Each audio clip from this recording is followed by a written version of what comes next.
Most people know the name Genghis Khan, but few have heard of the brilliant strategist behind his conquests, a man who brought terror to Europe and changed warfare forever. Today on Country of History, we're diving into the story of Subutai, Genghis Khan's right-hand man, and how he led the Mongols into the heart of Europe.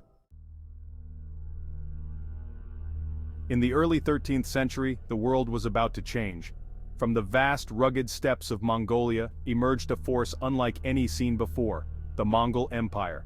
Under the leadership of Genghis Khan, the Mongols expanded at an astonishing speed.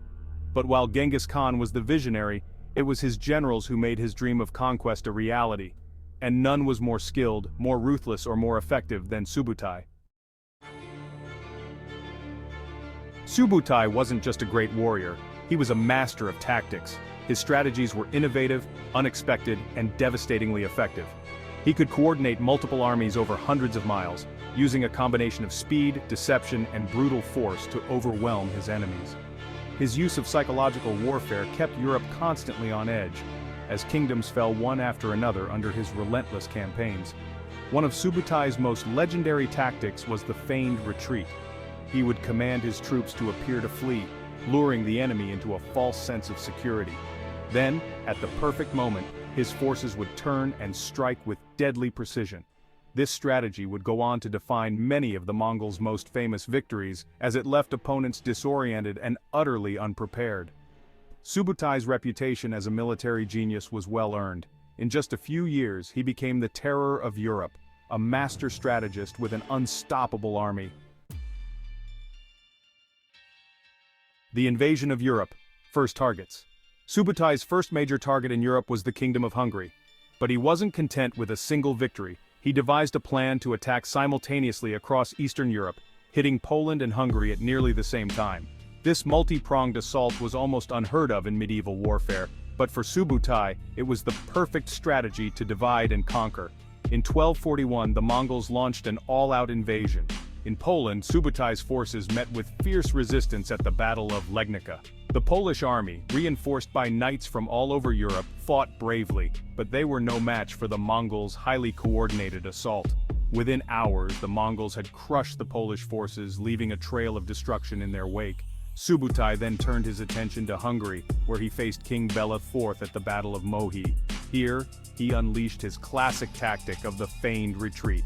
As the Hungarians advanced, believing the Mongols were retreating, Subutai's forces circled back, trapping the Hungarian army. What followed was a brutal massacre, with the Mongols emerging victorious once again.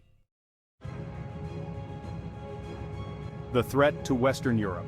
With Poland and Hungary defeated, Subutai was poised to continue his march into Western Europe. The kingdoms of Europe were terrified. No one had ever faced an enemy as swift or as deadly. The Pope issued calls for a crusade, and kingdoms scrambled to prepare their defenses. Many feared that the Mongol horde would reach as far as Germany, France, or even the heart of Rome. But just as it seemed the Mongols would press further into Europe, fate took an unexpected turn. In 1242, news arrived from Mongolia that the great Khan, Ogadai, had died. According to Mongol tradition, all leaders were required to return home to elect a new Khan. Reluctantly, Subutai withdrew his forces, abandoning his plans to conquer the rest of Europe. Europe was spared, not by strength, but by circumstance. Subutai's withdrawal left behind a shaken continent, forever marked by the threat of Mongol invasion. Legacy of Subutai and the Mongol invasions. Though Subutai never returned to Europe, his impact on the continent was profound. His campaigns showed Europe that even its strongest kingdoms could be crushed by superior tactics and a well-coordinated army. European generals began to study Mongol tactics, learning from Subutai's strategies to improve their own military defenses. Subutai's legacy in the Mongol Empire is equally enduring. Known as one of history's greatest military strategists, his influence extended far beyond Mongolia. His tactics of rapid mobility, psychological warfare, and coordinated assaults inspired generations of military leaders across the world. In the end, Subutai was more than just a general. He was the mastermind behind the Mongol Empire's expansion.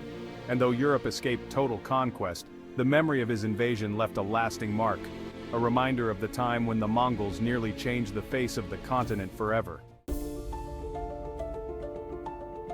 So, what do you think? Was Subutai a ruthless conqueror or a strategic genius?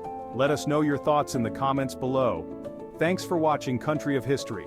Subscribe for more tales of power, strategy, and the people who shaped history.